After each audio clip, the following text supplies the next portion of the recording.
Bonjour à tous, ça y est, l'enregistrement est lancé. Donc c'est un grand plaisir de vous retrouver encore très nombreux aujourd'hui pour ce nouveau webinaire sur le thème les réseaux de terrain et informatique. Un webinaire qui me tenait aussi un petit peu à cœur parce que bien souvent, voilà, on a des téléphones portables, on a des objets connectés, mais on ne sait pas vraiment ce qui se passe à l'intérieur.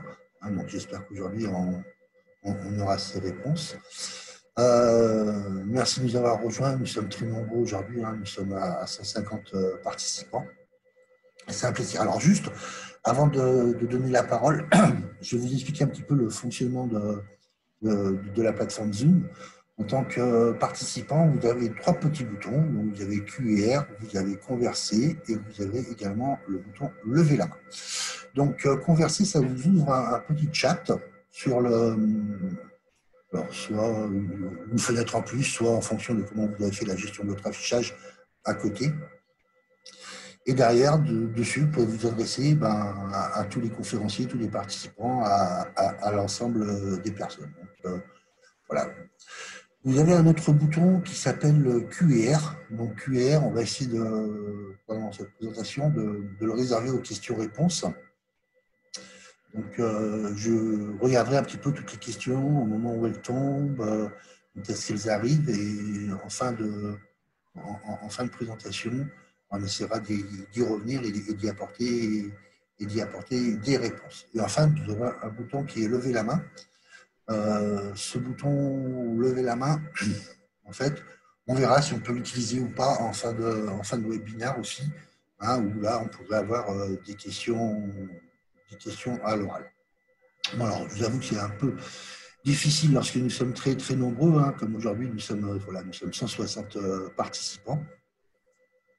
Donc, c'est assez difficile. Alors, bon, moi, je suis Frédéric Grelier, pour les nouveaux qui arrivent et qui participent à ce premier webinaire avec nous. Ce n'est pas le premier, on en est une bonne quinzaine déjà. Donc, Frédéric Grelier de la société ERM. Aujourd'hui, je suis accompagné, alors je vais les prendre dans l'ordre de mon écran, il n'y a pas de favoritisme ni quoi que ce soit. Je suis accompagné d'Antoine Gemma, qui est donc de la société SG Didact. Alors juste pour une petite information quand même, SG Didact est une société du didactique qui fabrique en fait, qui conçoit des systèmes didactiques, on va dire, pour la filière technologique. Et donc qui sont commercialisés par la société ERM. Antoine Gemma, qui va faire une majorité des démonstrations. Alors nous sommes accompagnés également de Jean-Pierre Beillat et de Bernard Herriot. Jean-Pierre Beillat qui a participé, donc qui est auteur avec SG Didact, qui a participé, on va dire, à l'élaboration de ce logiciel et à l'élaboration des activités pédagogiques que l'on peut faire sur ce système avec des élèves de SI. Alors, on pourrait être plus large, SI et tous les programmes, on va dire, où il y aurait un enseignement technologique, des réseaux, que ce soit bus de terrain ou bus informatique. Nous avons également Bernard Herriot qui est avec nous, donc pareil, qui est auteur et qui a participé un petit peu à l'élaboration de ce logiciel sous un autre angle, qui est les filières professionnelles des systèmes numériques, Bac Pro SN, donc dans une optique plus de mettre en service l'installation, de dépanner l'installation, donc qui a réalisé de nombreuses activités pratiques sur ce système. Nous avons donc Hugo, Lionel et Laurence. Alors, je dis bien, il n'y a pas de préférence, je les mets dans l'ordre où ils apparaissent sur mon écran. Donc, ils sont respectivement, donc Hugo, votre interlocuteur sur toute la région Grand Est, Île-de-France, Hauts-de-France et la région Centre. Lionel Pénisson, qui lui est votre interlocuteur sur tout le Grand Ouest de la France, donc de l'Académie de Normandie. J'ai vu que ça y est, certains avaient déjà basculé sur le AC Normandie .fr. Donc toute la Normandie jusqu'à la Nouvelle-Aquitaine, hein, tout l'ouest de la France. Et Laurence, elle, quant à elle, s'occupe des régions Auvergne-Rhône-Alpes, toute la région PACA et toute la région Occitanie, ainsi que les DOM-TOM, hein, donc Guadeloupe, Martinique, Guyane, Réunion, Nouvelle-Calédonie, Mayotte. Voilà. Et la Polynésie. Donc encore une fois, accueillir, nous sommes 166. Hein, et là, je vais donner donc la parole à Antoine, hein, qui va commencer cette présentation. Voilà. Alors, il est possible que pendant la présentation, je coupe ma webcam, toujours dans un souci de libérer, alors comme c'est moi qui fais l'enregistrement sur mon PC, hein, de libérer de la bande passante. Hein, voilà, je suis confiné comme vous en télétravail, hein, et voilà, pour éviter d'avoir trop de coupures. Voilà, il est tout à fait possible que je coupe ma webcam pour libérer la bande passante, mais je serai toujours là à votre écoute. Voilà. Antoine, Et Jean-Pierre qui va démarrer. Je vais lui mettre la présentation des diapos. Voilà. Oui, bonjour à tous. Alors aujourd'hui, nous allons vous présenter un produit didactique qu'on appelle Réseau Autoroute Interactive. Ce produit donc, est décliné d'un système industriel de la gestion de trafic qu'on appelle SAGT et plus particulièrement le système Agora. C'est le nom de la plateforme qui a été développée par la société SPIE, qui est une société française.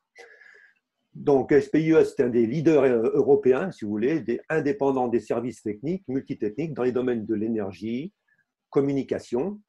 Et SPIE développe et accompagne donc les clients, en l'occurrence les autoroutes, par exemple, pour le développement, la conception, la réalisation et ainsi l'exploitation et la maintenance des installations métiers. Vous pourrez trouver plus de détails sur le site web, qui est un site qui est très bien documenté à tous les niveaux. Donc, l'enseignement se fera de manière interactive, au cours de laquelle les élèves vont dérouler dans des activités proposées par groupe, et les élèves sont eux-mêmes acteurs de leur acquisition de connaissances. Ils sont répartis chacun sur un poste de travail, jusqu'à 4 postes, et devront communiquer, si vous voulez, entre eux, synchroniser leurs actions et leurs décisions afin de valider donc toutes les compétences concernées dans chaque TP. Alors, ce support didactique qui permet d'enseigner, comme l'a dit Fred tout à l'heure, d'enseigner les réseaux aux différentes classes telles que les sciences de l'ingénieur, STI 2D, sciences et technologies de l'industrie et du développement durable, et également les bacs pro SM. Donc, le système didactique que l'on a développé met en œuvre donc, les cas d'utilisation suivants, qu'on va décliner tout à l'heure, définis dans les diagrammes 6ML du dossier technique. J'ai entendu tout à l'heure qu'un collègue demandait s'il y avait l'utilisation de la modélisation 6ML. Bien sûr, de la conception jusqu'avec les différents diagrammes, on pourra, tout le long du dossier technique et tout le long des TP, avoir des références à cette modélisation. Donc, les cas d'utilisation que l'on va mettre en œuvre, on verra également sur la diapo suivante, c'est recueillir les données du trafic, et en particulier les données météo, afin d'informer les usagers de l'autoroute par un moyen qu'on appelle les PMV, panneaux à message variable. On pourra également superviser tous ces équipements de deux façons. Supervision passive, c'est-à-dire qu'on va simplement aller visualiser les messages qui sont actuellement diffusés à l'instant T sur tous les panneaux, sachant que des panneaux, il y en a à peu près un tous les 15 km sur les autoroutes. Donc, supervision passive de tous ces PMV, également supervision active, c'est-à-dire préhension, prise de la main, écriture de messages urgents pour déclarer éventuellement une intervention, un accident, etc. Alors, toutes les parties opératives et les capteurs seront modélisés par des modules graphiques virtuels qui vont permettre de simuler le système et d'analyser de façon interactive son comportement ainsi que la communication des informations. Alors, à quel niveau? Au niveau matériel, donc, on aura un réseau de terrain RS232 un réseau de terrain RS485 avec un protocole Modbus et un réseau Ethernet TCP/IP. On va donc tous ensemble découvrir la mise en œuvre et l'exploitation pédagogique de ce logiciel. Donc, Antoine, tu peux nous donner la diapo suivante éventuellement. Alors ici, qu'est-ce que l'on retrouve? On trouve un diagramme de contexte. Un diagramme de contexte 6ML qui est modélisé selon les données directement de la société SPIE qui a fait une répartition, si vous voulez, des cas d'utilisation par terrain. Donc nous, on a un cas d'utilisation niveau terrain, niveau ouvrage d'art, niveau application cliente, informatique, information usagée et partenaire. On va essayer de simplifier. Donc, nous, on a mis en place un réseau didactique qui va reprendre un acteur du terrain, c'est-à-dire les stations météo, un acteur d'une application cliente, c'est-à-dire l'infocentre, là d'où on va piloter le système, et un acteur pour l'info des usagers, qui seront les PMV. Le système central étant le système de gestion de trafic appelé Agora. Je pense qu'on peut aller plus loin, on ne va pas rentrer en détail ici. Alors ici, on retrouve un petit peu la structure du système didactisé avec une phase d'acquisition. Acquisition de quoi? Donc au niveau du terrain, acquisition des capteurs livrés sur les stations météo. Ensuite, un module commande qui permettra justement d'afficher les messages issus du maître du réseau qui va, en fonction des conditions météorologiques, afficher différents messages. Alors, en ce qui concerne l'acquisition, donc on a la station météo qui nous envoie évidemment un signal numérique. Ce signal numérique, il va être déposé et arriver sur un réseau de terrain. Le réseau de terrain est piloté par un maître de réseau Modbus qui est lui toujours à l'initiative de la demande. Ce serveur métier, maître Modbus, qui comprend également un serveur TCP/IP, va interroger l'esclave météo pour connaître les données. En fonction des données qu'il aura acquises, il va appliquer sa loi de commande, on verra tout à l'heure en plus en détail, et transmettre les messages qu'il aura décidé d'envoyer, d'afficher sur l'esclave PMV. Au niveau matériel, qu'est-ce que l'on va avoir? On a un boîtier de commande, on a un boîtier qui permettra d'adapter les signaux de RS485 et après les passer en TCP/IP. On a également des clients TCP/IP qui pourront superviser à distance par l'intermédiaire d'un échange client-serveur, interroger le serveur qui lui-même interrogera le serveur métier de maître Modbus pour savoir en permanence ce qui est affiché sur les panneaux. Voilà, donc je pense que ça suffit ici. On va aller plus loin. Là, c'est Antoine qui prend la main, je crois. Oui. Bonjour. Au niveau fourniture logicielle, qui fournit est structuré en modules configurables, suivant deux niveaux, un niveau acquisition ou un niveau 2 consolidation. Donc, les modules, comme vous voyez à l'écran, donc on va traiter de la RS232, du maître Modbus, TCP serveur. Pour chaque module, on peut configurer, chaque module, a des onglets.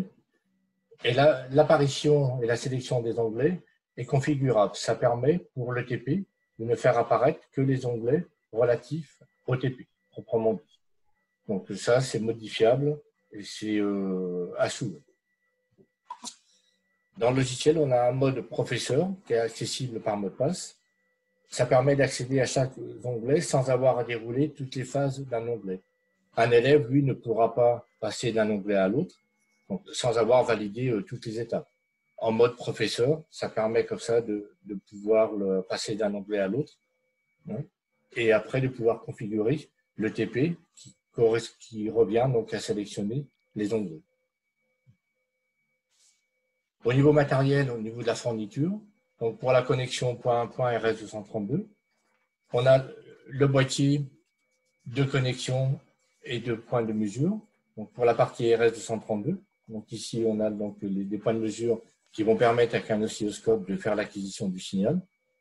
Donc, le boîtier il est fourni, ainsi que les câbles, 2 câbles série, et les convertisseurs USB RS232, puisqu'aujourd'hui, les ports série sur les ordinateurs deviennent très rares. Pour la partie Modbus, donc on retrouve le boîtier. On a 3 convertisseurs USB RS485. Et pour la partie donc, TCP/IP, on a un switch 5 ports avec les câbles. Là, cette photo illustre une configuration. Donc ça, c'est la configuration optimale puisqu'on a 4 ordinateurs sur lesquels travaillent 2 fois 2 élèves. Donc voilà pour la partie matérielle.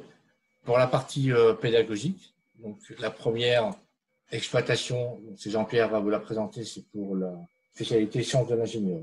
Donc là, on a un tableau de synthèse que je lui laisse commenter. Oui, ici on retrouve le tableau de synthèse. Donc, on voit qu'on va travailler par capacités qui sont à valider. Alors, capacité analyser, modéliser, résoudre, expérimenter et simuler pour la classe de première, qu'on va retrouver également plus en détail dans la classe de terminale juste après. On va, pour ces capacités, donc, développer des compétences. Et les compétences développées, je prends le premier exemple, analyser, donc capacité analyser, compétences développées, analyser le besoin, l'organisation matérielle fonctionnelle d'un produit par une démarche d'ingénieur système. Donc là, ça sera le langage SysML. Donc, tout au long du dossier, on retrouvera cette référence SysML. Donc là, ça fait l'objet d'un premier TP qu'on a dénommé TP-SI 1.1. Ensuite, on va passer toujours dans la capacité analysée, on va rentrer un petit peu dans le travail du réseau, analyser les principaux protocoles pour un réseau de communication, les supports matériels.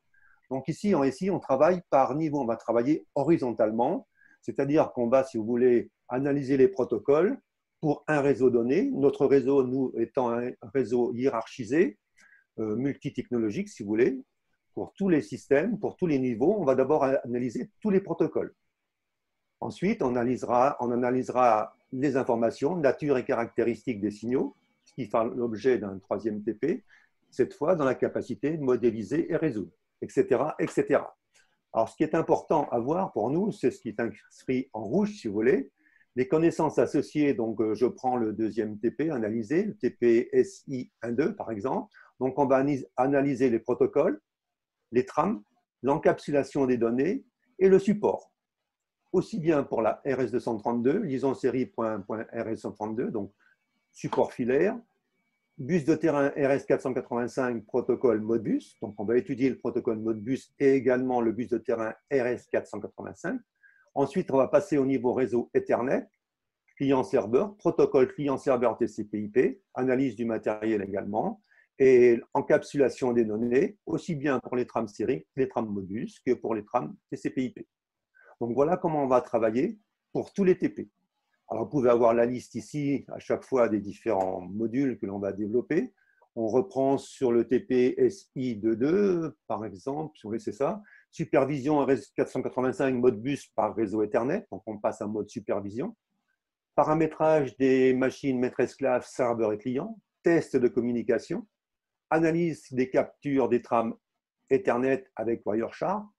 Calcul des flux d'informations, quantité de données et vitesse de transmission lors des cycles client-serveur, maître-esclave et modèles en couche OSI et TCP/IP. Donc, on suit ce modèle sur les 2 années. Donc, je ne vais pas aller plus loin, vous avez compris le principe. Donc là, on aura la liste de tous les TP qui vont valider ces compétences en respectant bien les capacités et on travaille toujours horizontalement. Bernard vous présentera ultérieurement la façon de travailler au niveau pédagogique pour les bacs pro, qui est un peu différente, mais le logiciel permet, puisqu'il est modulaire, il permet à chaque professeur de choisir à un moment donné sa façon de travailler en choisissant les modules. Il faut savoir que les TP qui sont proposés sont assez longs et ne sont pas toujours faisables en 2 heures, mais c'est surtout un groupe d'activités qui est proposé et chaque professeur pourra choisir à l'intérieur du TP les modules qui lui correspondent le plus. Donc là, on a un exemple d'activité d'acquisition et reconnaissance d'un caractère, donc qui ont été nommés. Par exemple, au niveau du Modbus, on va envoyer notre rame Modbus sur le panneau d'affichage, par exemple ici le caractère B. Avec le simulateur que je vous présenterai tout à l'heure, on va regarder donc la forme du signal de ce caractère en 485. Sur les points de mesure, avec un oscilloscope, on va capturer la trame et l'activité sera dans la trame qui est émise. Alors, c'est une trame complète, de retrouver la partie du signal qui correspond au caractère B. Alors, je laisse la parole à Bernard pour l'approche pédagogique pour le bac pro SM. Bon, eh bien, bonjour à tout le monde. Alors, c'est à moi de parler. Voilà, alors je dirais l'exploitation pédagogique en bac pro est un petit peu différente de ce qui se fait en SI. Nous, on va travailler par compétences. Donc, dans le tableau, je vous ai sélectionné que 2 compétences par TP. Il y en a plusieurs, en moyenne 5 à 6. Et les savoirs qui sont répertoriés dans le référentiel, le dernier référentiel du bac.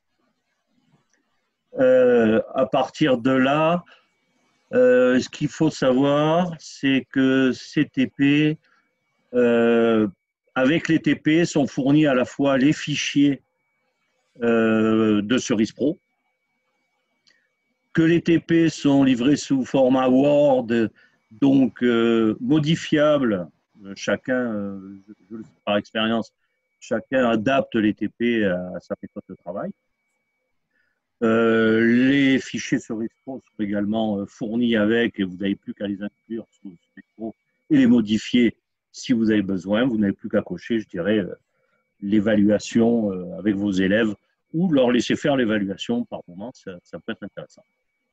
Alors, c'est pareil pour l'instant, vous voyez apparaître 4 TP sur la première page, 2 TP en RS232, donc moi je travaille de manière hiérarchique. Un TP d'acquisition. Le but, c'est de découvrir une liaison RS232, de la simuler, et ainsi de suite. Et là, pour la consolidation, on va éventuellement intercepter les trames que vous avez vues tout à l'heure sur l'écran avec un oscilloscope et les comparer et analyser les trames. Ce qu'il faut savoir, c'est que dans les TP, les trames sont fournies. Elles sont affichées dans le TP. Donc, l'élève connaît exactement le résultat qu'il doit atteindre.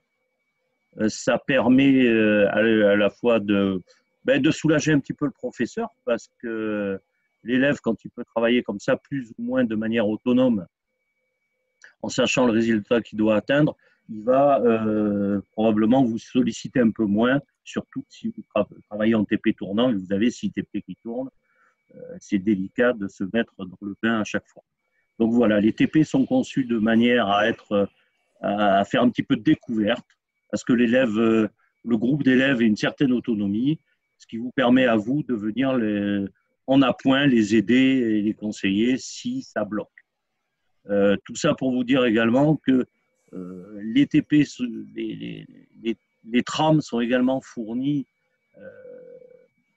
de l'oscilloscope de manière à ce que soit vous avez la possibilité de faire les mesures, tout le monde n'est pas forcément équipé d'oscilloscope numérique, vous pouvez soit les intercepter, soit demander au prof de physique, maths physique de le faire, pourquoi pas. Et vous pouvez quand même poursuivre le TP sans oscilloscope en leur faisant interpréter et lire les trames qui sont dans le TP.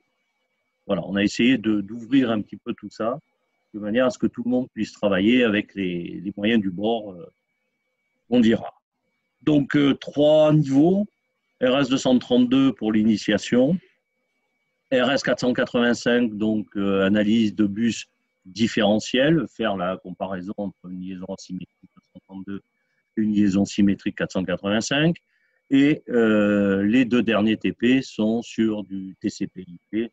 Donc, même chose que pour les SI, analyse des trames de manière expérimentale, modèle OSI, voilà, analyse Wireshark et ainsi de suite. Bon, je voulais dire que pour l'instant, il y a 6 TP, mais contrairement à Jean-Pierre, je n'ai pas encore tout exploité, donc il y a toute une partie qui interviendra, 1, 2, voire 3 TP par la suite, sur tout ce qui est masque de sous-réseau, et un petit peu de routage. Voilà, pour moi, je ne vais pas aller plus loin pour l'instant. De toute façon, voilà, on a quelques questions là sur les TP. Ce que je vous propose, c'est tout à l'heure, en fin de présentation, on va y venir sur les TP, donc sur les durées de TP, des choses comme ça. Donc là, je propose à Antoine de faire un peu la démonstration du logiciel et ensuite on reviendra sur les questions de durée, le TP, c'est tout ça, etc. Bon, je vais faire la démonstration du logiciel. Donc, le logiciel est, pour l'instant, est sur un seul ordinateur. Mais normalement, donc, on doit avoir un ordinateur qu'on va appeler le PC1 et un ordinateur qui s'appellera PC2. La première démonstration, ça sera sur la RS232. Je vais vous commenter la structure d'un onglet. Dans le premier onglet ici, l'activité, c'est paramétrer et tester la connexion série RS232. Les onglets sont structurés avec des actions ou des phases élémentaires. Ici, on a de la phase 1 à la phase 7. Et l'élève, on ne peut pas passer de la phase 1 à la phase 2 tant que la phase 1, par exemple, n'est pas validée, et ainsi de suite. Donc, on surveille le déroulement. Je ne vois plus la vidéo, je ne sais plus si je suis connecté ou pas. Si tu es connecté, Antoine, c'est bon. Ah, je suis connecté? Oui, tu es connecté, on te suit. Voilà, donc la logique, hein, voilà, donc d'avoir des phases, et chaque phase, on ne peut passer à la phase suivante une fois avoir validé la phase en amont. Donc, dans l'exemple que je vais faire, donc je vais ouvrir. Donc, les élèves travaillent aussi en connexion. Hein. Donc, on va relier, donc la première phase, c'est relier les PC1 et PC2. Physiquement, donc, c'est de relier les PC avec un câble, par le boîtier, les câbles UNIL modem. La première action qu'on va faire sur le PC1, c'est de sélectionner le port de communication avec les paramètres. Ici, je ne vais pas changer, mais il faudra donc de vitesse, parité, bits de données et bits de stop. J'ouvre le port de communication sur le PC1. Donc, mon étape est faite. Et l'étape, donc, elle va passer au statut vert qui est validé. Et automatiquement, l'étape suivante va se mettre au statut de couleur bleue. C'est l'action à réaliser. Donc là, l'action, c'est choisir et ouvrir le port sur le PC2. Donc, sur le PC2, je choisis un port. J'ouvre le port. Je dois tester la communication depuis le PC1. Donc là, les élèves communiquent entre eux. Le test de connexion donc, est réalisé, puisqu'on voit que la connexion est établie entre le PC2. Ici, connexion établie avec le PC1. Donc, je valide cette phase-là. Et je peux passer dans la phase envoi de message. On peut envoyer un message, je dirais, par mot complet.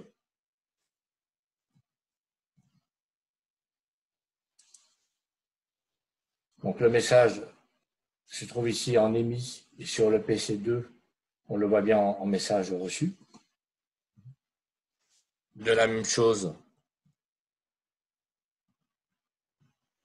du PC2 sur le PC1. Alors ici, j'ai configuré donc la connexion avec des bits de données. Ici, on a 7, aussi bien sur le PC1 que sur le PC2. Par contre, s'il y a des caractères spéciaux, Jean-Pierre y reviendra après ultérieurement, si je prends le caractère mu, on s'aperçoit qu'il a été transmis, la valeur qui a été transmise, c'est le caractère 5 et non pas le mu. La raison, c'est que le caractère mu fait partie d'une table ASCII qui est au-delà du caractère 128 et qu'on ne peut accéder qu'en 8 bits. Je vais vous montrer en 8 bits. Je vais rouvrir le port en 8 bits.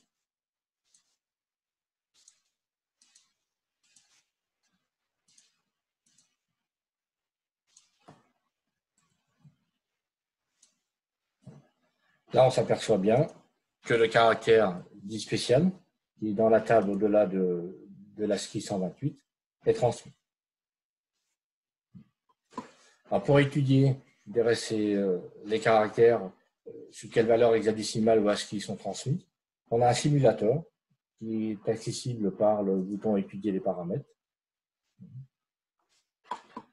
Ce simulateur permet de visualiser la forme du signal à des vitesses données avec des critères sur la longueur de la trame en parité, en bits de données ou en bits de stop, et la forme du signal si on est en 232 ou 485. Ici, le caractère ASCII qui a été transmis qu'on voit par défaut, c'est le caractère en ASCII, c'est U. C'est bien celui qui est transmis. Et en hexadécimal, à transmettre, c'est 55. Et celui qui a été transmis, c'est bien le 55. La longueur de la trame peut être différente. Ici, c'est la trame la plus courte. Si je me mets en trame impaire et avec un bit de stop, on a une longueur de trame qui est non plus sur 8 octets. Alors Jean-Pierre, tu me corriges. Oui, on peut compter. Hein. C'est-à-dire que la longueur de la trame va varier en fonction des bits de contrôle que l'on va rajouter. Donc, je reviens sur la configuration de base. Et là, l'exemple qu'on avait tout à l'heure, c'était le mu. On voit bien ici que je suis en 7 bits. Donc, le caractère à transmettre en ASCII, c'est le mu. Celui qui est transmis en ASCII, c'est le 5. Donc, c'est pas bon. En hexadécimal, c'est des 5 alors qu'on a 35. Puisque la configuration qu'on a envoyée, c'est sur 7 bits, alors que c'est un caractère qui appartient à une table au-delà de 128 et qu'on peut transmettre uniquement en 8 bits. Donc, si je simule les bits donnés en 8 bits, on voit bien que là, le caractère transmis, il est correct. On a le mu à transmettre, le transmis, c'est le mu, et en hexadécimal. Dans cette partie de simulation, comme ça sera repris dans les TP de Jean-Pierre et de Bernard, on peut avoir accès aux durées de transmission, soit d'un bit, soit d'un caractère, puisqu'il y a des activités dans les TP donc, qui sont faites. Hein. Et puis faire des calculs aussi de rétransmission d'un fichier en fonction de la taille.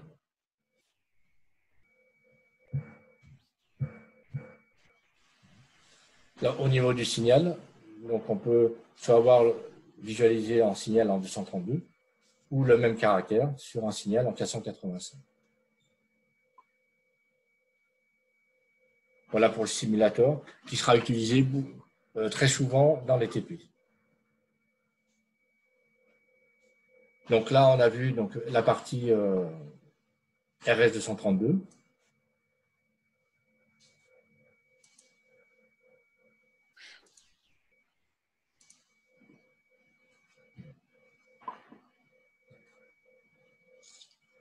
On va passer maintenant au niveau du Modbus. Donc, ça c'est la configuration. Donc, on y reviendra ultérieurement sur le nombre d'ordinateurs nécessaires. Dans cette configuration-là, on a 3 PC. Un PC pour la station météo virtuelle, pour le panneau d'affichage virtuel et pour le maître. Donc, une fois qu'on a réalisé la connexion, donc je suis sur le côté maître sur un écran donc, de paramétrage. Le deuxième groupe d'élèves qui sera lui sur normalement un deuxième ordinateur, aura aussi un écran de paramétrage. Ici. Alors, au niveau des étapes, je ne vous ai pas précisé tout à l'heure, les étapes ici, on ne peut pas passer d'une étape à l'autre sans avoir validé, je dirais, la partie opérative. Donc ici, je vais sélectionner donc, un port de communication à une vitesse donnée, une parité donnée, bit de stop, timeout. Mon paramétrage, il est fait, donc je vais valider. Et la validation, donc on va changer d'étape au niveau de couleur. Orange, c'est à venir. Bleu, c'est en cours. Et la couleur verte, c'est validé. J'ouvre le port de communication sur donc, le PC1. Je valide mon étape. Et je dois aller ouvrir le port de communication sur les esclaves météo. Donc, comme je suis sur le même ordinateur, donc j'ai les mêmes ports comme qui s'affichent. Donc, j'ai choisi le port 14 aux mêmes configurations, aux mêmes paramètres que sur mon autre PC, sinon le dialogue ne pourrait pas s'établir. J'ouvre le port de communication. Je reviens donc sur... Alors, c'est un travail qui se fait je dirais, entre des groupes d'élèves, hein, puisque là, ce groupe-là a fini sa tâche et attend que ceux qui travaillent sur le maître Modbus puissent valider la phase. Une fois cette phase est validée, on va lancer le test de communication. Il faut mettre le panneau. J'ai oublié, pardon, de mettre le panneau d'affichage. C'est un bon test. C'est un bon test. Vous avez oublié de le connecter.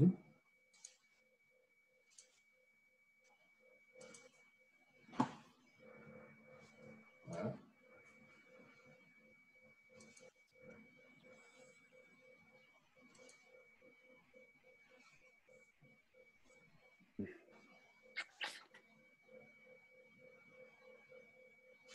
Voilà, on est en temps réel et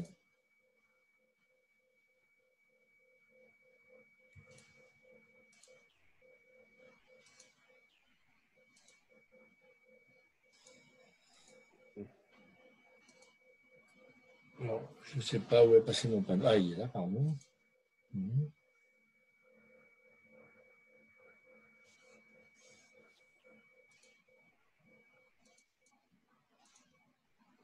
Alors, Antoine est avec deux écrans. Donc, Les deux écrans, donc ma fenêtre était sur l'autre écran. Donc, je n'ai pas tourné la tête. Donc là, j'ai le panneau d'affichage qui est connecté. Et si je relance mon test, donc j'ai bien mon panneau d'affichage qui est connecté, la station météo qui est connectée. Et là, on verra après ultérieurement, là, ce sont des trames Modbus donc, qui sont envoyées, des trames émises et des trames reçues.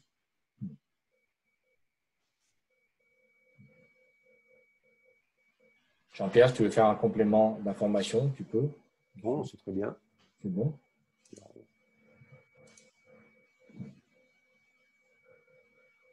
Ces trames, elles feront l'objet d'une analyse dans un TP en parallèle. Hein, on va analyser au fur et à mesure le dialogue maître-esclave. On verra tout à l'heure. Donc, dans cet onglet-là, donc tester le Modbus, on va tester les conditions, hein, donc les conditions donc, du maître Modbus, qui va recevoir en fonction des données qui seront émises par la station météo. Un traitement sera fait et sur le panneau d'affichage, en fonction des conditions, le message correspondant sera envoyé. Ici, si je mets une valeur, donc je vais changer la partie opérative.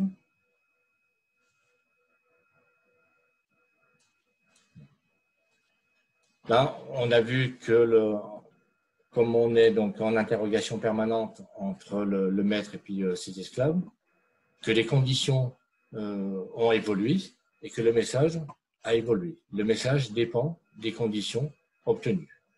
Il y a 3 types de conditions à ce niveau-là et le message qui est envoyé est conditionné.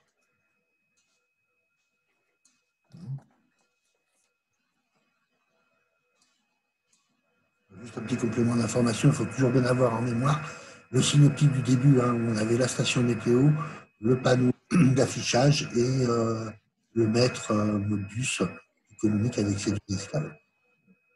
Alors sur un même écran, c'est difficile d'avoir toutes les informations, d'où la nécessité d'avoir soit deux configurations minimales. L'optimum, c'est 3 écrans, 3 ordinateurs. Oui, un écran pour le maître, un écran pour la station météo et un écran pour le panneau.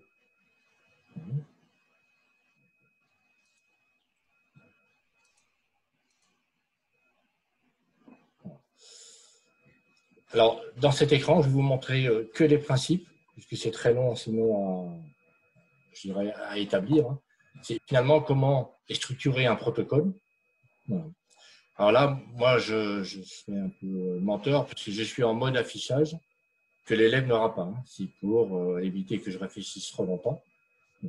Donc, je mets en place sur ce type de présentation d'écran les fonctions principales. On a la fonction donc, acquérir. Acquisition des données. Acquérir. Voilà. Traitement des données et communication des données. La chaîne de traitement classique. Je valide donc l'enchaînement classique. Après, j'ai les sous-fonctions que l'élève devra venir mettre en fonction de l'acteur. Par exemple, le maître Modbus, je vous fais un exemple, lui, il doit élaborer la trame, envoyer la trame à la station. C'est une trame d'interrogation pour obtenir les valeurs données par les capteurs de la météo. L'esclave météo va lire et vérifier la trame, isoler et exécuter la commande, élaborer la trame de réponse, et en final, envoyer la trame au maître. Donc, je n'irai pas plus loin sur cet écran-là, puisqu'on va y revenir ultérieurement. Si je voulais valider, là, donc, le statut vert, c'est que l'étiquette mise en place, elle est conforme. Et en jaune, c'est qu'elle est manquante.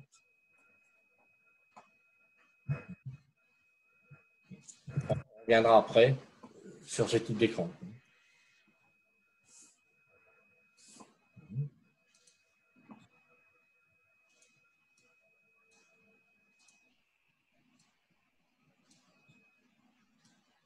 Alors, sur un écran, c'est pas facile. Je ne sais pas si vous voyez tout, mais On essaye.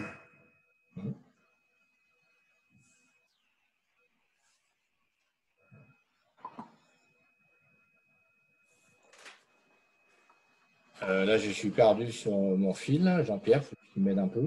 Tu dois faire après Modbus consolidation. Ça c'est fait. Oui.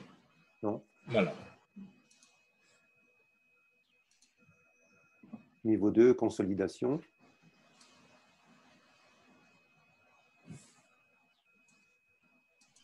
Donc, dans cet écran-là, on est au niveau consolidation. Pour comprendre le protocole, là, on va visualiser en exécutant le cycle pas à pas. On va rentrer un peu plus dans le détail des trames Modbus. Si je vous visualise au niveau du cycle, voilà. La première trame Modbus qui est envoyée, c'est une interrogation. L'intégration de l'esclave météo pour lui demander de nous renvoyer les données des capteurs. Donc l'esclave météo, c'est le numéro. Esclave numéro 1, c'est son adresse. Après, il y a la fonction, etc.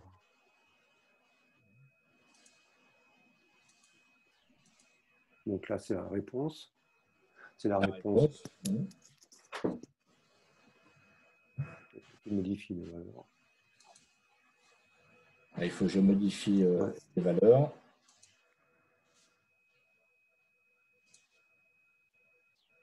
Elles sont toutes à 0 pour l'instant.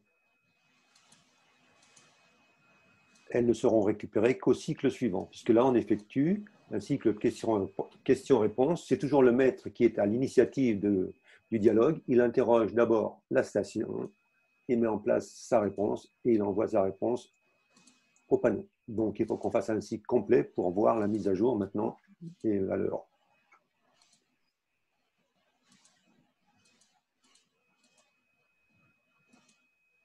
Donc, il faut repasser.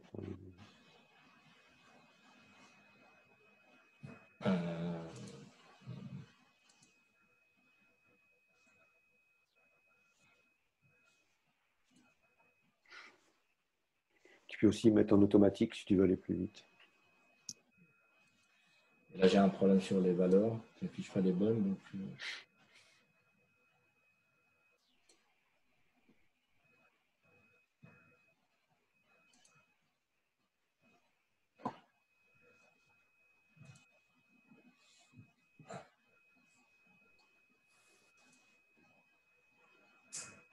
Donc, on va continuer là sur le. Donc là, c'était la visualisation au niveau du cycle. On ne peut pas le faire entièrement parce que ça prend beaucoup de temps. Donc, on va continuer sur sur les fonctionnalités. Ici, dans cet écran, on va analyser les trames de commande Modbus qui vont être envoyées pour définir les paramètres de communication, pour interroger la station météo. Là, je vais interroger la station météo.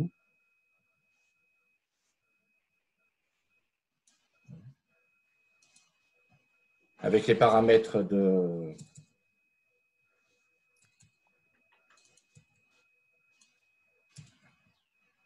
Donc la trame, ici dans cette trame-là, on va s'adresser à l'esclave numéro 1, avec la fonction 3, qui est la fonction d'interrogation. La trame tente à émettre, elle est ici. Jean-Pierre, il faut que tu m'aides parce que je n'ai pas la connexion, je ne sais pas pourquoi. Tu as bien connecté là. Ah, pardon.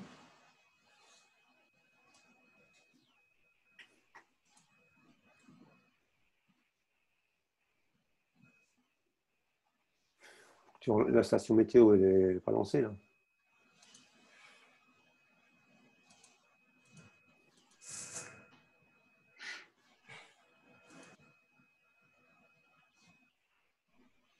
Là, j'ai un problème de communication de mes RS. Le fait d'être sur le même PC, c'est pas facile. Là, il faut que tu relances la station météo, je pense. Parce que je ne le vois pas là.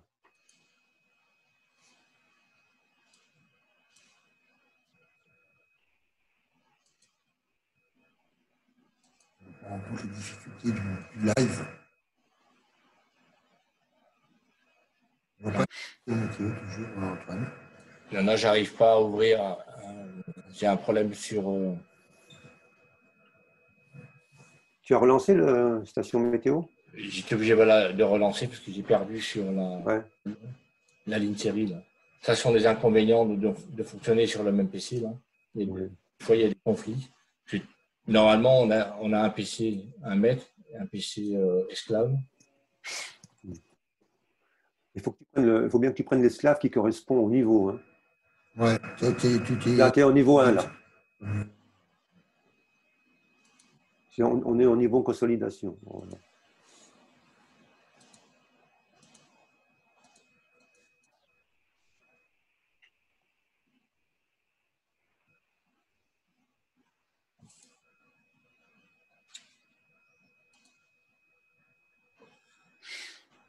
Voilà, j'ai un petit problème de fonctionnement.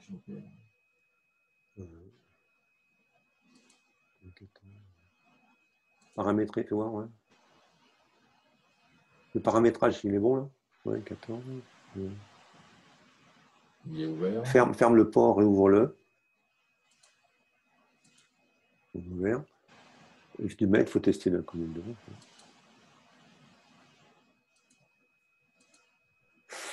On va fermer.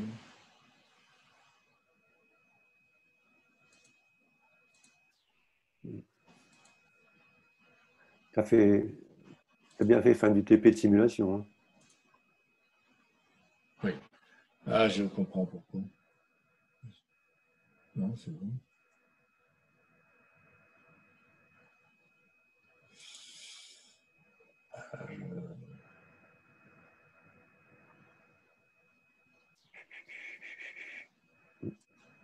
Quelque chose qui m'échappe.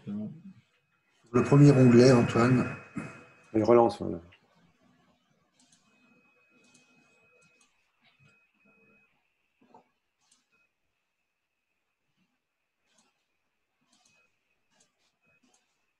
Non, tu as déjà comme 13, 14, 13, c'est bon.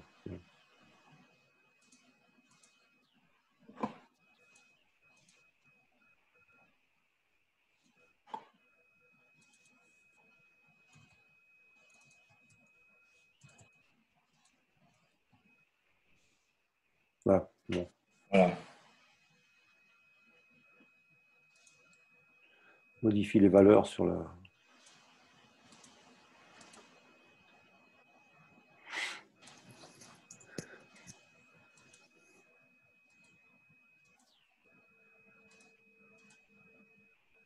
Voilà. Désolé, j'avais perdu la liaison.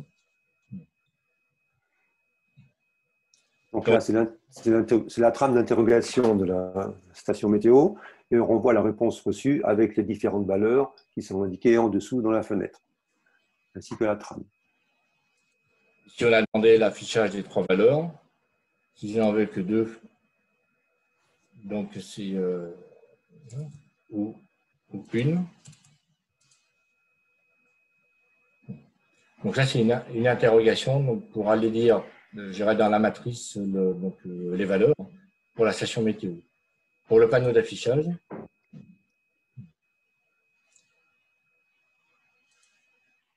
qui est ici,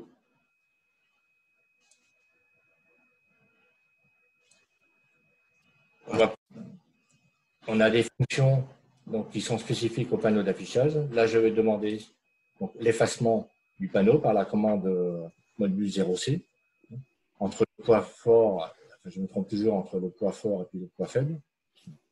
Là, on a envoyé une trame donc, au panneau pour avoir l'effacement. Si je vais écrire un caractère, on met la valeur hexadécimale du caractère. La valeur.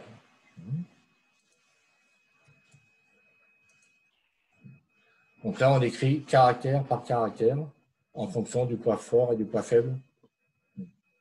L'écriture d'un mot, on peut avoir l'écriture de plusieurs mots. Là, c'est une logique différente. Donc, je vais laisser Jean-Pierre vous l'expliquer. Voilà, donc on a rajouté une couche logicielle de façon à ne pas rentrer directement les valeurs hexadécimales de tous les caractères, parce qu'on ne les connaît pas par cœur. Donc on va simplement rentrer et écrire le code ASCII directement, les valeurs ASCII. Bonjour, par exemple, elles seront traduites en hexadécimales pour être introduites dans la trame Modbus. D'ailleurs, dans cette trame Modbus, on peut retrouver les valeurs du B, par exemple, 42. Voilà. Après, il y a des commandes spécifiques que vous verrez dans les TP, hein, c'est pour pouvoir centrer le message, aller à la ligne, sauter d'une ligne. Tout à fait. On va peut-être un petit peu accélérer, Antoine, il est 11h26. Oui. Ah oui. Faire tout, voilà. Bon, on va voir alors, très rapidement sur le TCP/IP.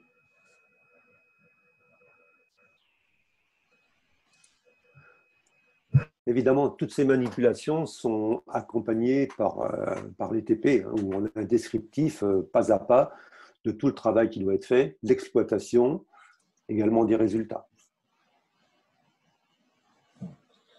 Au niveau TCP/IP, voilà l'architecture qui est mise en place. On a toujours les parties opératives, le panneau d'affichage et la station météo. Et ici, sur un des PC, on a le maître Modbus et il y a une passerelle qui est développée avec le serveur TCP/IP pour pouvoir être interrogé à distance par un client avec la liaison éternelle et le protocole TCP/IP.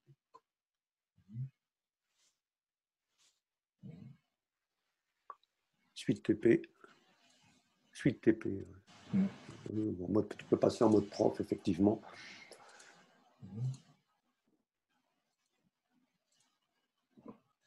Donc voilà, on va aller un peu plus vite. Hein. Donc ici, au niveau TCP/IP, on a le serveur. Donc le serveur permet d'avoir de coordonner les clients qui sont connectés, d'autoriser des droits, ce qu'on appelle un jeton, soit accordé, soit passive ou supervision passive, supervision active. Et on va voir ici après les requêtes qui seront émises. Donc le serveur est en coordonnées ici 192.168.0.40 et 4 lignes. Je vais connecter un client. Avec l'adresse du serveur. Le numéro du port d'interrogation. Le numéro du port. Voilà, donc la connexion a été faite, puisque là, le serveur, il voit qu'il y a un client qui a fait une demande. Au niveau du client, la notion de jeton supervision passive, je me contente de visualiser donc, les données de la station météo au panneau d'affichage. Ou supervision active, je veux écrire moi un message prioritaire. Donc, je demande une supervision passive. Il faut que le serveur me l'accepte. Donc là, j'autorise au client d'avoir la supervision passive. La supervision passive, elle est acceptée. Et on voit ici que le jeton, qui est un moyen d'interrogation, une variable, Elle est passée de l'état 0 à l'état 1. C'est-à-dire, je peux visualiser des informations qui sont affichées sur le panneau d'affichage. Je peux Là, demander... c'est l'analyse du protocole client-serveur. C'est toujours le client qui est à l'initiative de la demande et on peut suivre dans les deux fenêtres en dessous les réponses. On peut demander aussi la supervision active, c'est-à-dire que je souhaite écrire sur le panneau. À ce compte-là, le serveur, donc, je lui ai fait la demande, ici, supervision active demandée. Le serveur va l'accepter. Pour pouvoir écrire, je suis obligé d'arrêter la scrutation des esclaves pour me substituer aux valeurs qui sont affichées.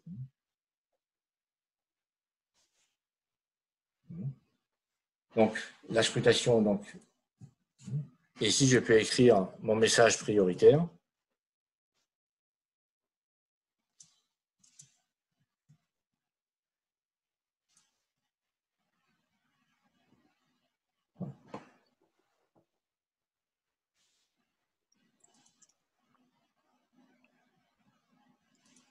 Pardon. Là, c'est ce qu'on appelle la supervision active. Donc, on se substitue, donc, on arrête l'excrutation pour pouvoir afficher un message prioritaire. Et pour revenir donc au fonctionnement normal, donc on arrête la scrutation. Donc là, ce sont les architectures client-serveur qui seront un peu plus développées après dans les TP.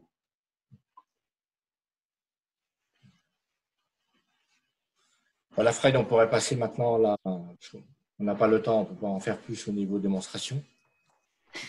Voilà, alors après, ce qu'il faut quand même savoir, c'est que donc après cette mission de jetons, etc., vous avez également dans les missions sur le PC, sur les PC, de comprendre toutes les histoires de masques, oui. Analyser les masques, et derrière, en fait, vas-y, sur ce dernier onglet, Antoine, voilà, qui est ici aussi toute la notion de passerelle, c'est-à-dire comment on passe d'un réseau à un autre en fonction, en fonction du routeur qu'on a mis et des passerelles qui ont été mises. Donc en fait, vous avez donc ce dernier onglet sur TCP/IP qui vous donne également tous les masques. Alors, ce qu'il faut savoir, c'est peut-être un petit peu compliqué comme ça à suivre, mais les documents d'accompagnement qui sont avec, de ces techniques, de ces ressources et toute la pédagogie est très, très bien expliqué. Et en plus, conforme quand même au programme et ce qui est demandé. Ce qui est demandé. Voilà. Donc, je te propose, Antoine, de peut-être essayer de passer sur le TP. On va peut-être commencer par Bernard un petit peu rapidement ce qu'il fait avec ses élèves, ce qu'il nous a introduit tout à l'heure. Il a montré quelques TP, et puis après, sur Jean-Pierre. Donc, Bernard sur du bac pro scène. Et derrière, en fait, Jean-Pierre sur. Bon. Et après, on a quelques questions auxquelles il faudra qu'on amène des réponses. Voilà. Bon, je vais reprendre la parole. Je vois juste qu'il y a un de nos collègues qui proposait de refaire un deuxième webinaire parce qu'effectivement, les fonctionnalités du logiciel, Antoine n'en a passé que la moitié.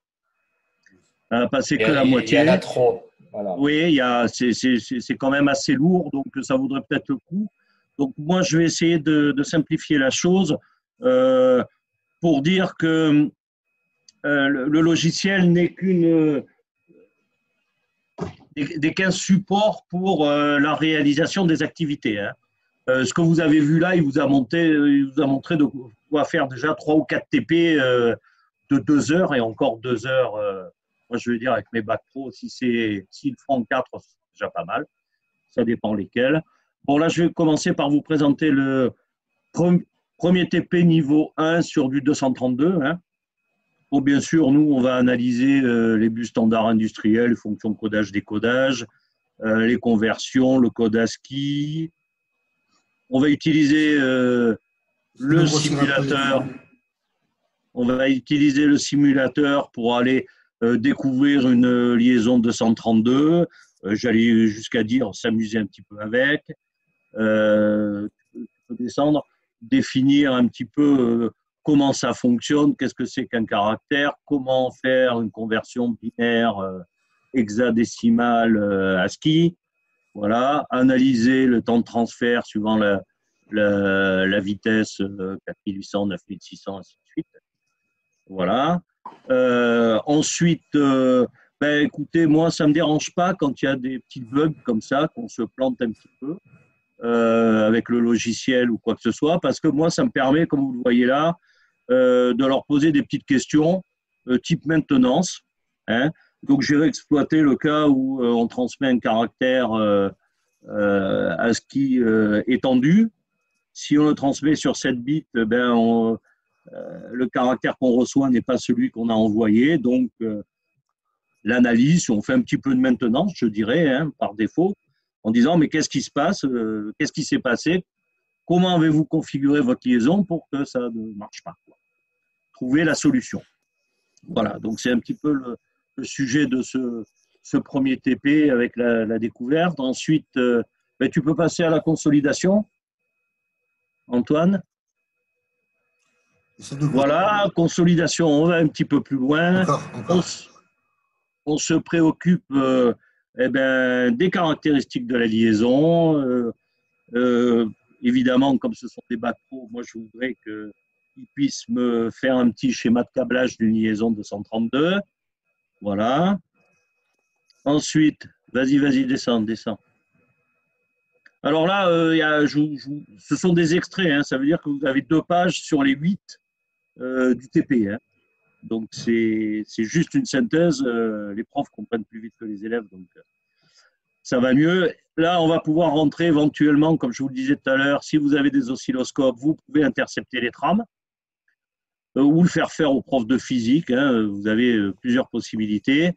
Si vous n'avez pas, ben vous avez en exemple dans le TP ce que doit obtenir l'élève. Et à ce moment-là, si vous n'avez pas de scope, si vous ne pouvez pas le faire, eh ben, vous pouvez lui faire lire et interpréter les caractéristiques directement sur l'écran. Voilà. Juste Bernard, excuse-moi, voilà, d'avoir ces points de mesure quand même au niveau des bus RS232 ou 485, c'est quelque chose de même important pour la SI, hein, puisque en fait, dans les nouveaux programmes, justement, on nous parle de mettre des appareils de mesure physique et d'observer les signaux, hein, et de s'apercevoir que par rapport aux simulateurs, où ils sont bien beaux, etc., ben, en fait, les signaux, après, à l'oscillo, ils peuvent être quand même différents. Voilà. C'était juste pour mettre une parenthèse. Ils ne doivent pas l'être beaucoup. Hein. Non, enfin, disons, c'est un signal électrique. Voilà. Ouais. Bon, oui, mais c'est un signal physique. Hein. Antoine, tu avances un petit peu?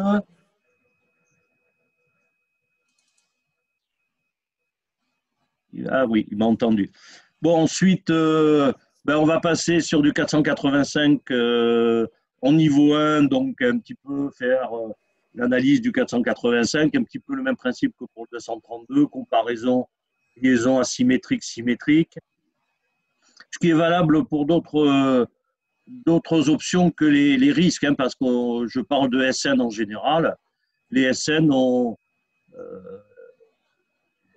les options en RAID doivent savoir aussi ce que c'est qu'un signal différentiel, hein, ainsi de suite.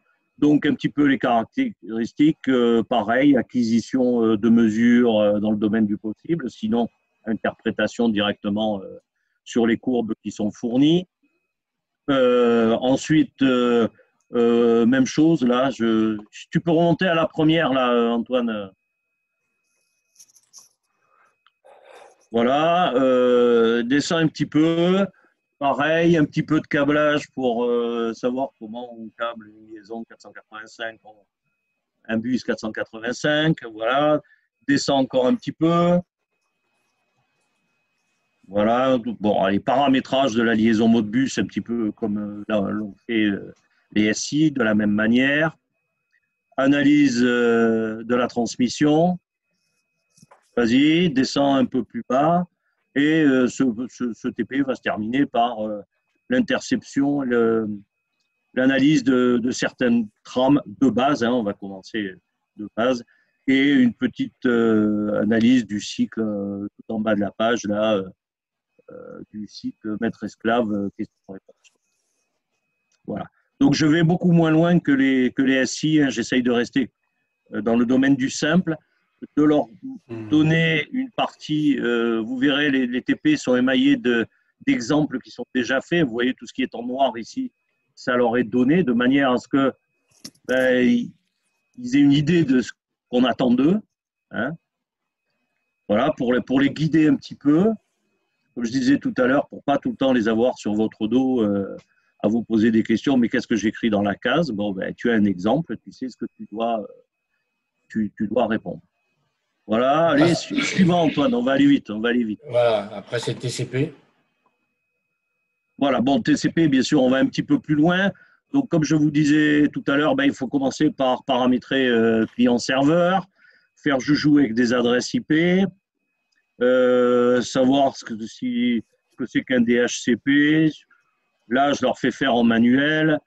Je leur fais jouer avec le CLI, donc l'interpréteur de commande pour aller paramétrer tout ça. Descend. Encore. Voilà, donc là, il faut câbler tout ça. Hein. Donc là, il leur faudra 4 PC aux gamins pour pouvoir se lancer là-dedans.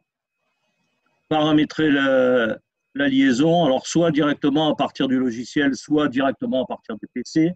Ça leur fait des trucs. Quand vous voyez un petit truc, hop, voilà. Quand vous voyez un petit cadre énigme là, c'est qu'il peut y avoir un problème et qu'il y aura peut-être des petites choses à résoudre, à faire. Donc, typiquement, là, on peut se retrouver avec des problèmes. Et alors, je l'indique un peu, je les aiguille. On peut avoir des problèmes avec le pare-feu. Excellent pour nous, les bacs.sn. On va chercher dans les pare-feux, on autorise les applications à échanger des données, et ainsi de suite. Donc, c'est des TP qui sont quand même très pratiques, malgré l'aide du simulateur, du logiciel derrière. Ensuite, ben évidemment, un petit peu de supervision, paramétrer la liaison Modbus, regarder l'acquisition de la station météo. Voilà, ça c'était un TCP/IP.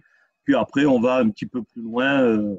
On va faire de l'identification d'adresses réseau, public, privé, ainsi de suite.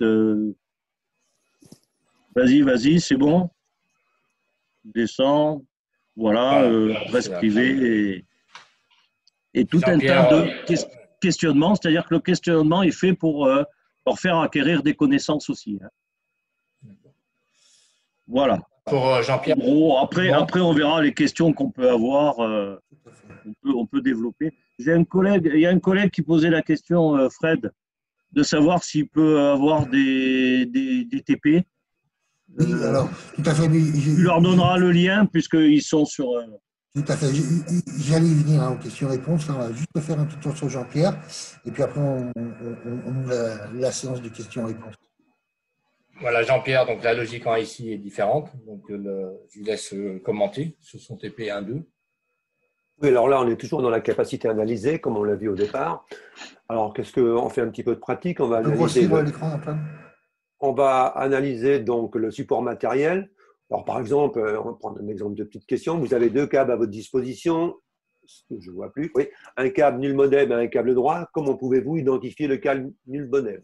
On ne demande pas comme Bernard de le câbler, mais on en a 2 et c'est à eux de choisir. Donc, comment est-ce qu'on choisit, etc. Ensuite, quelques questions sur les protocoles qui permettent de gérer la communication avec le câble du modem. Donc, petite recherche dans les documents ressources, protocole logiciel X on X-off, protocole de communication bouclée, RTS, etc. Ensuite, on regarde un petit peu les encapsulations des données, des trames de transmission, afin de calculer les débits utiles, les débits réels, etc. Le ratio des données envoyées par rapport aux bits de contrôle. Bon, bref, on ajoute, si vous voulez, on étudie un petit peu les valeurs binaires relevées dans le chronogramme. On s'aperçoit qu'entre les valeurs binaires relevées dans le chronogramme et puis le codage du caractère, bon, les bits D0, D7 sont inversés. Pourquoi? Sur la ligne série, on commence par envoyer les poids faibles, donc des petits exercices à ce niveau-là. Ça, c'est la première phase. Ça, c'est la deuxième. On est en 485. Oui, la même chose en 485. Alors, les PC n'ont pas de port série, etc. Donc, on est obligé de mettre des ports USB. Justifier le protocole Alpha Duplex, pourquoi, etc. Là, on analyse un petit peu les trames de thèse, justement, de la communication entre le maître et les esclaves qu'on a vu tout à l'heure. Donc, il y a un petit épée qui permet d'identifier ces trames, de regarder et de trouver dans quel ordre elles sont arrivées et de justifier d'où elles viennent. Justifier l'auteur, par exemple, la trame T1 que vous voyez, ces requêtes trames envoyées par le maître à la station.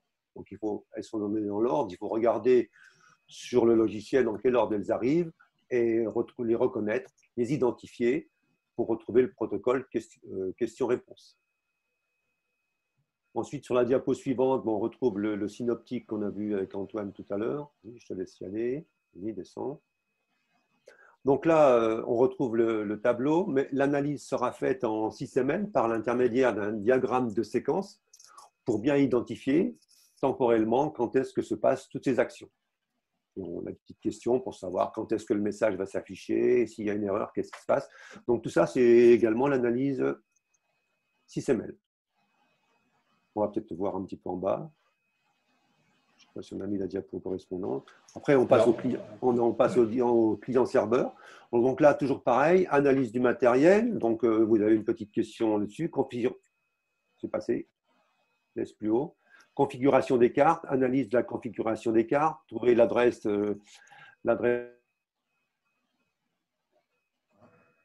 notification du constructeur avec un utilitaire, aller sur Internet, savoir si c'est une carte qui vient d'Apple, etc. Ensuite, on analyse le protocole, comme d'habitude, protocole client-serveur qu'on a vu tout à l'heure se dérouler sur la manip. Donc, l'analyse, on regarde donc au départ qu'est-ce qui se passe. Première requête qui est faite par le client automatiquement, demande connecting laptop, etc. Donc, demande de connexion du client.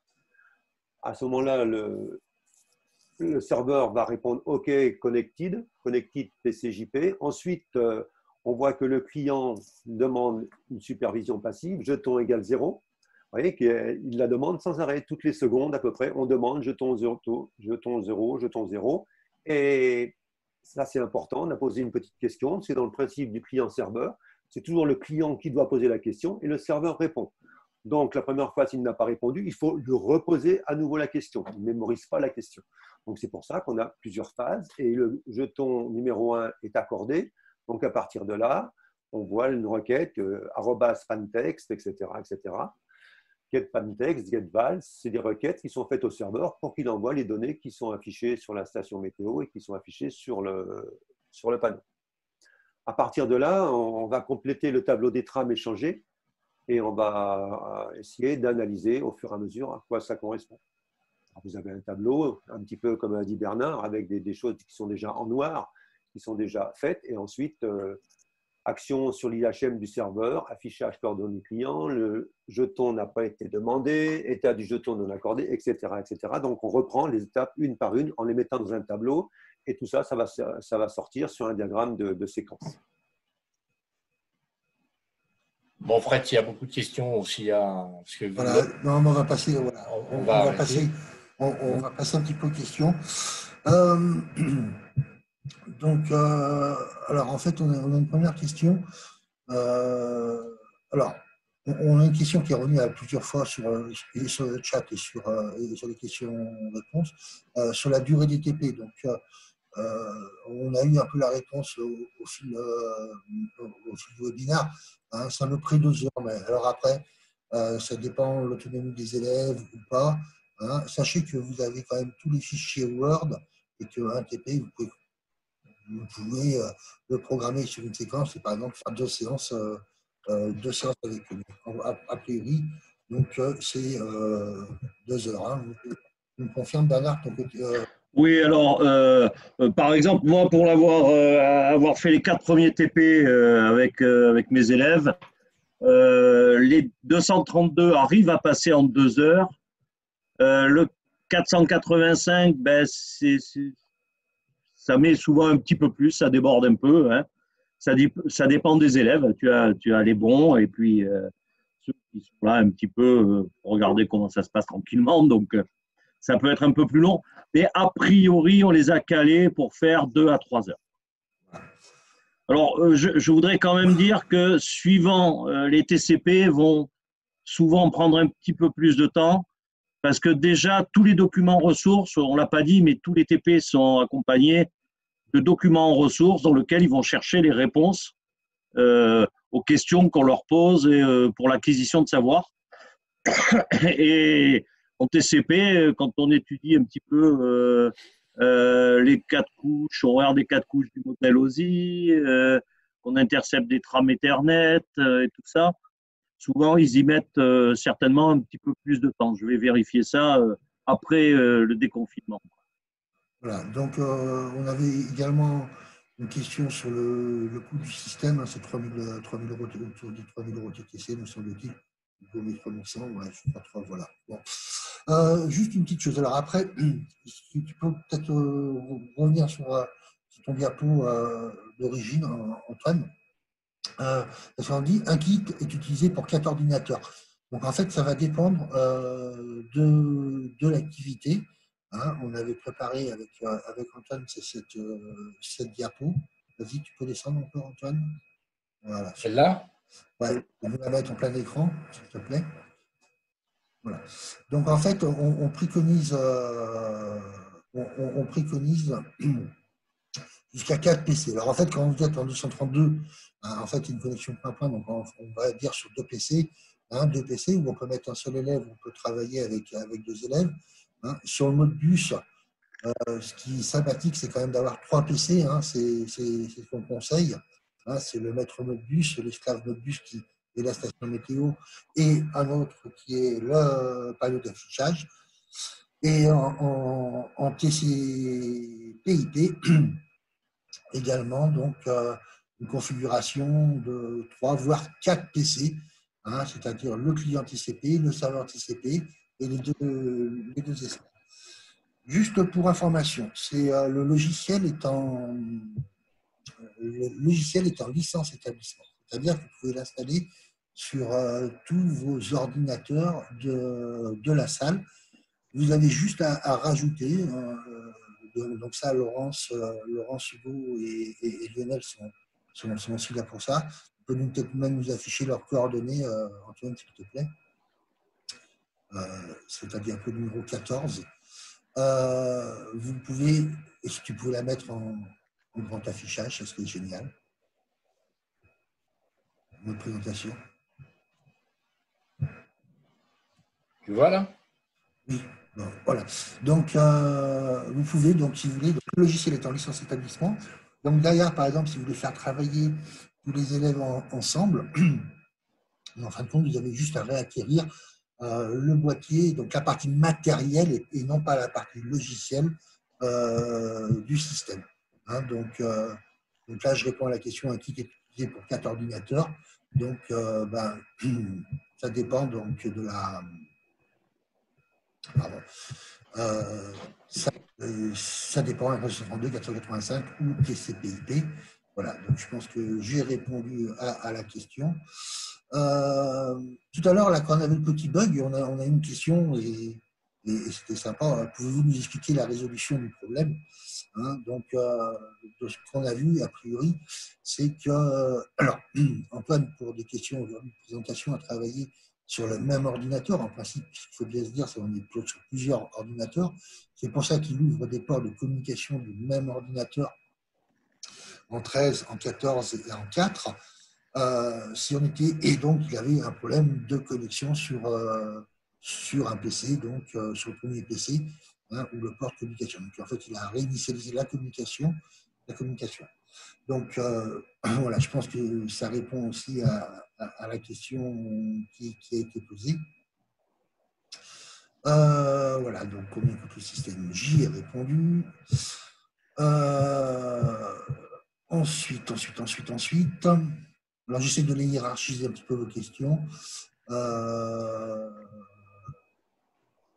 Alors, une chose dont Antoine n'a pas parlé, je ne sais pas, alors il a une petite diapo, mais on peut essayer de la voir. Ce qu'il faut savoir, c'est pour les SI, Ce système peut être également support de projet. Voilà. C'est-à-dire qu'on a travaillé, si vous avez vu sur les écrans, on a travaillé avec en fait, la station météo virtualisée et la station et panneau d'affichage virtualisé sur un PC. On pourrait très bien imaginer après et ben, matérialiser cette station météo, matérialiser ce panneau d'affichage et les connecter au réseau. Et donc, on vous fournit également là tout le protocole, les encapsulations qu'il faut pour que ça puisse être réalisé. Donc, c'est des exemples justement de projets dans la continuité où on ferait une partie, on va dire, électronique d'acquisition de la station météo et de restitution de l'information, enfin, de communication sur le panneau d'affichage. J'ai une question. Alors, j'y réponds un petit peu tout en même temps. Alors, on m'a posé la question, oui, et tout à l'heure Bernard a répondu. Est-ce que certains TP sont consultables sur le site et où? Alors, sur notre site internet de RM, oui, vous avez des TP qui sont en libre consultation dessus. Alors, de mémoire, il va y en avoir 2 pour les SI et 2 pour les SI et 2 pour les bacs ProScène. Dans le mail d'invitation que vous avez reçu, il y avait marqué en face de retour d'expérience sur la SI et sur le bac ProScène, en savoir plus, qui vous amène directement sur les pages. Alors, je vais essayer de vous refaire un copier-coller des différentes pages. Je vous demande juste une petite seconde, le temps de les retrouver. Et je vais vous mettre. Je vais vous les mettre. Voilà. Donc, sur le bac Pro SI.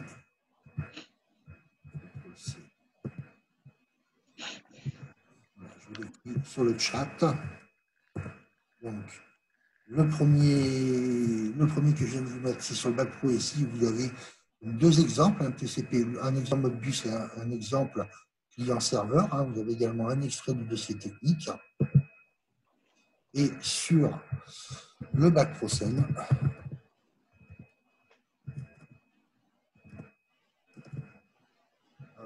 j'y suis.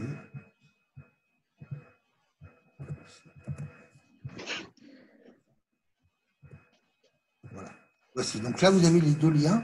Les 2 liens. Vous avez également sur le site internet, et ça j'insiste, toute la manipulation qu'a fait Antoine tout à l'heure, il l'a mis sur, on l'a dans des diaporamas. Sur notre site internet, ça s'appelle présentation. Ça s'appelle, alors, on l'a sur la SI, a priori, on n'est pas sur le bac. Je vais le mettre alors.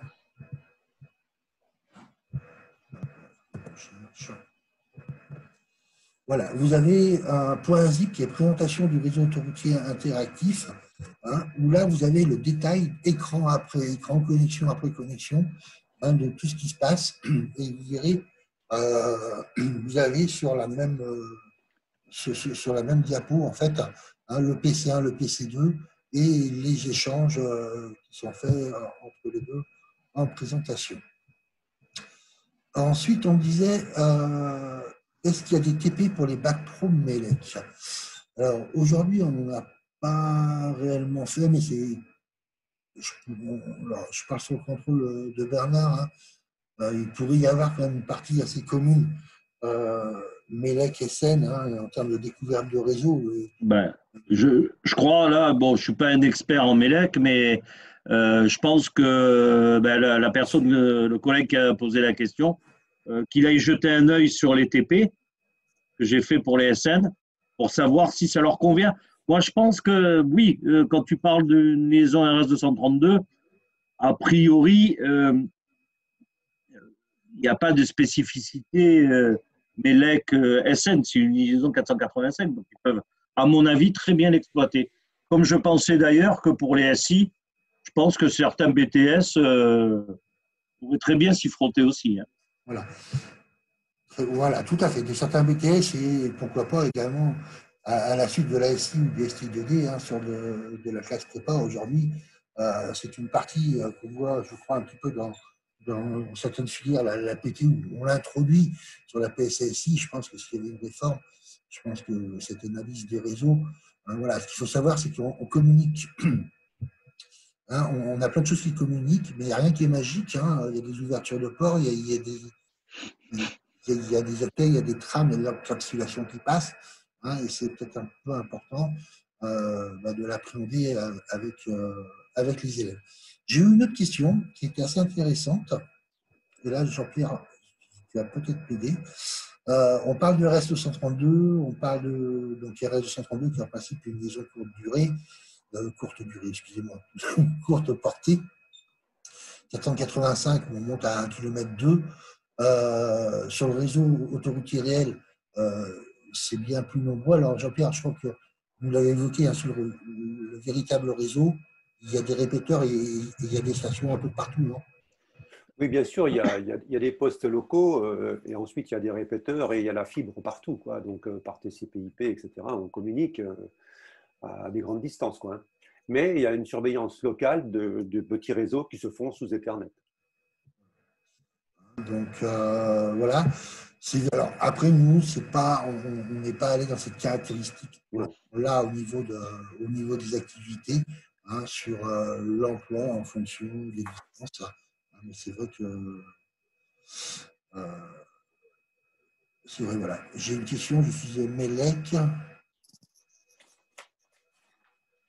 Voilà, tout à fait. Donc je pense que c'est un élève. Oui, mais ne vous inquiétez pas. En Mélec, de toute façon, ça peut être assez intéressant avant de paramétrer un réseau, hein, et ça, le paramétrage réseau, soit du TCP/IP, soit du TCP/IP ou du Modbus, hein, avant de passer sur des outils, on l'avait vu dans un ancien webinaire, hein, comme du Cisco, où il va falloir mettre toutes les adresses, le paramétrage, etc. C'est bien d'être un petit peu, on va dire, assez terre à terre avec les adresses IP, les masques, hein, comment on voit, comment on simule, comment on voit que c'est en connexion. Voilà. Donc ça, je pense que c'est pour l'élève qui m'a posé la question. Alors, ensuite, une autre question qui est très intéressante, et je gardais quasiment pour la fin. C'est pour la fin, voilà. Alors, je vais vous la lire. Je suis enseignant, donc j'enseigne en SI, mais également en NSI. Au niveau du synaptique, j'ai vu Internet, le serveur web est-il prévu, accessible bien sûr, pour charger ses propres pages web. Les données, trafic sont-elles stockées dans une base de données? L'objectif en NSI, c'est de faire de la programmation HTML, PHP, SQL, etc. Là, je te laisse répondre, Antoine, parce que je ne connais pas la réponse. Je ne sais pas non plus. Voilà, parce que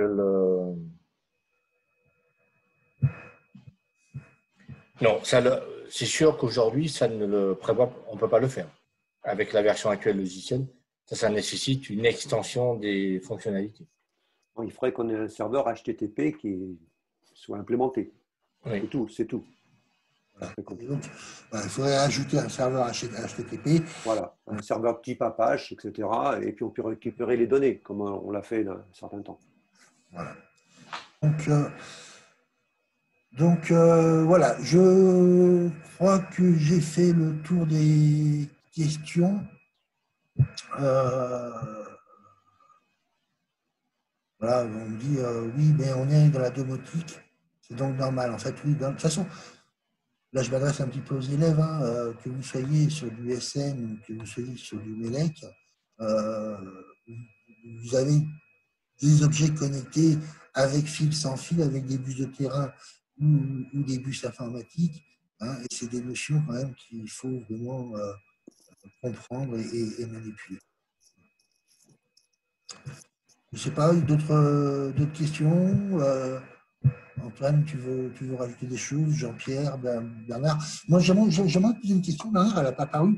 Mais tes élèves, qu'est-ce qu'ils en pensent? Bernard? Oui. Voilà. Qu'est-ce qu'ils en pensent? Voilà. Écoute, je dirais que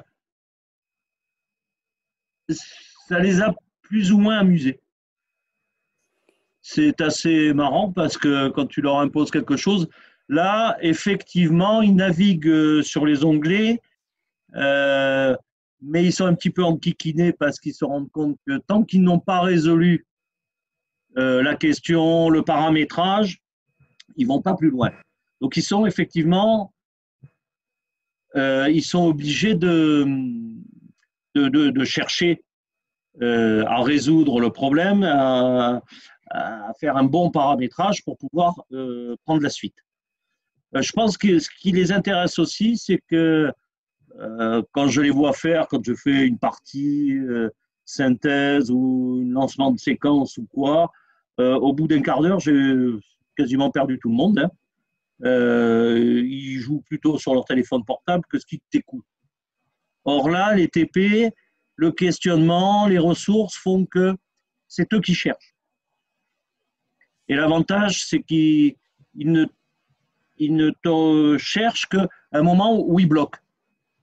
Quand ils bloquent, ils viennent te dire « Ah, monsieur, mais là, ça coince, regardez, ça passe pas, le paramétrage n'est pas bon. » Et c'est là que tu leur dis « Bon, ben, il y a peut-être un problème sur le pare-feu, il y a peut-être quelque chose en ce moment. » Mais ils sont plus attentifs, je trouve, à faire un TP sur le 232 qu'à t'écouter gentiment en train de leur expliquer la conversion binaire, ASCII, tout ça. Là, ils le découvrent par eux-mêmes et ils ont l'outil de simulation pour leur apporter les réponses. Et ça, je pense que ça leur plaît pas mal parce qu'ils arrivent à garder une certaine, ou à prendre une certaine autonomie. Ce qui est pour moi aussi super, c'est qu'en fait, là, l'élève est vraiment acteur dans la communication. C'est pas du magique, je branche, je vois que ça ne marche pas. Je passe sur une activité de dépannage. C'est que là, il faut vraiment ouvrir les portes de communication, avoir le bon paramétrage. Quand on questionne en mode bus, il faut avoir les bons codes pour questionner, etc. Tout ça. Donc là, on est vraiment l'élève dans une situation acteur. Dans la communication, on a rarement avec d'autres systèmes, puisqu'en fait, souvent fermés. Voilà. On m'a posé une question aussi. Ces PC semblent être des PC dédiés. Peuvent-ils être des PC du réseau pédagogique? Alors, bien sûr. Allô, Bernard? Oui, Jean-Pierre, rien à dire? Non, ce ne sont pas des PC dédiés. Ils peuvent être implantés sur n'importe quelle machine du réseau du lycée. Aucun problème, puisque la communication va se faire par adresse IP. Et non, il n'y a pas de souci. Voilà, donc il n'y a aucun souci. Alors, moi, je voudrais dire que moi, le réseau pédagogique du lycée, je ne vais surtout pas. Surtout pas. Quand je travaille sous Linux ou quoi, j'ai de très bons élèves qui font à peu près tout et n'importe quoi. Donc, réseau Yaka, tout ça, on a notre réseau personnel. Les PC, moi, j'en ai pas non plus des tonnes. Donc, ce sont des PC tout à fait banalisés, sur lesquels ils chargent en début de TP. Ça fait aussi partie des tâches et des compétences d'un bac pro scène. Ils téléchargent le logiciel, ils l'installent, ils installent leur machine. Alors, comme je disais à mes collègues, par moment, comme ce n'est pas dédié, que le système n'est pas forcément en îlot, n'est pas forcément qu'ils sont obligés de l'installer systématiquement, comme ils ont servi à autre chose, souvent, il y a plusieurs cartes de communication qui sont actives. Donc, quand ils vont commencer à paramétrer les adresses IP ou quoi, il va falloir que ce soit la bonne interface qui soit utilisée. Donc, souvent, je leur dis, il faut vous amuser à désactiver les cartes réseau que vous n'utilisez pas. Il faut vérifier votre pare-feu pour voir si l'application système autorité est autorisée, et ainsi de suite. Donc, il y a pas mal de tâches, je dirais, qui se rapprochent beaucoup de la maintenance en plus. Mais moi, j'utilise des PC X ou Y. D'ailleurs, vous noterez sur certains TP, bon, on ne les a pas dans les extraits, ils n'y sont pas. Souvent, à la fin du TP, je leur dis, quand vous avez terminé, veuillez remettre les pare-feux et les cartes réseau dans leur état initial, quoi. Après, on avait une autre question. Enfin, deux autres questions. Est-il envisageable de transposer des TP sur des automates programmables? Là, je ne pense pas hein, que c'est faisable. Jean-Pierre? Bah, non, on n'aurait plus les interfaces, quoi. Les interfaces visuelles n'existeraient plus si on est sur les automates. Euh, Par contre, on peut faire une communication entre automates en regardant quelles sont les trames qu'il faut envoyer. Il suffit de les programmer et après de les remettre directement sur l'automate. voilà. Si l'automate a ce protocole en place. Tout à fait. Quel système d'exploitation ou configuration minimum du PC, Antoine ou Jean-Pierre? Antoine, bon, j'ai aucun souci. Moi, j'ai un ancien Windows 7 et ça marche très bien, quoi. Antoine? Moi j'ai les deux. Moi, j'ai Ouais. tout mélangé. Comme il m'installe de tout, je crois que là, en ce moment, moi, à la maison, j'ai un Windows 7 pour le serveur et un Windows 10 pour le client. Oui, c'est ça. Et ça marche très bien. Donc en système d'exploitation Windows avec un PC lambda, il n'y a pas besoin d'un PC surpuissant. Hein. Ok, on me pose la question, Bernard, dans quel lycée es-tu? Je suis perdu. Je suis perdu dans un pays où les corbeaux volent sur le dos pour pas voir la misère. Voilà. Hein. Je suis apte au fin fond du Luberon dans le Vaucluse. C'est-à-dire que moi, le confinement, je connais parce qu'on y est toute l'année, quoi, confiné. Hein. C'est pas. On parle, voilà, le prochain webinaire. Voilà, je pense qu'on a fait le tour des questions. Hein, il est midi 10, midi 11. Donc on a fait le tour des questions. On pose juste la question le prochain webinaire. Alors, il y a un webinaire demain matin à 10h30 sur développer un projet électronique à base de cartes Arduino, Raspberry, SP32. On verra des applicatifs, donc des applicatifs mettant également en œuvre ben voilà, des choses un peu complexes, hein, du GPS, du LoRa, du GPS, du LoRa, enfin bon, pas mal de choses. Support de projet, hein, support projet à partir de la gamme MA-Board Evolution. Donc ça c'est pour le prochain webinaire demain matin 10h30. Si jamais vous n'avez pas eu le mail, n'hésitez pas, parce que dans le mail de confirmation d'inscription que vous avez reçu, vous devez avoir mon adresse email, hein, f.grelier@erm-automatisme.com. Autrement, sur l'écran, vous avez les emails de chacun de vos interlocuteurs, pardon, que ce soit Laurence, Hugo et Lionel. Hein, n'hésitez pas à leur envoyer également un email. Ils pourront vous donner les prochaines dates et ensuite on aura un autre qui sera jeudi à 14h30. Alors on déroge un peu du 10h30 à 14h30 sur les solutions technologiques mises en œuvre dans les contrôles d'accès. Voilà, à partir d'un support didactique qui s'appelle Access Lab. Voilà. Je pense avoir fait le tour. Alors après, voilà, à voir. Hein, je vous enverrai peut-être un petit email à tous, savoir si vous voulez aller un peu plus loin par rapport à la question qu'on avait. Il faudrait aller plus loin sur la présentation, hein, à voir si ça peut faire l'objet d'un webinaire ou une présentation en type réunion avec moins de gens. On est ouvert. Voilà. Je vous remercie de nous avoir suivis. Hein. N'hésitez pas à vous abonner à notre chaîne YouTube pour avoir accès derrière aux notifications d'enregistrement. Voilà. Et voilà, merci Jean-Michel, vive le Vaucluse, vive la région parisienne aussi. Hein, et ça fait vraiment un plaisir. Allez, j'arrête l'enregistrement. Je vous dis à très bientôt et encore merci de nous avoir suivis.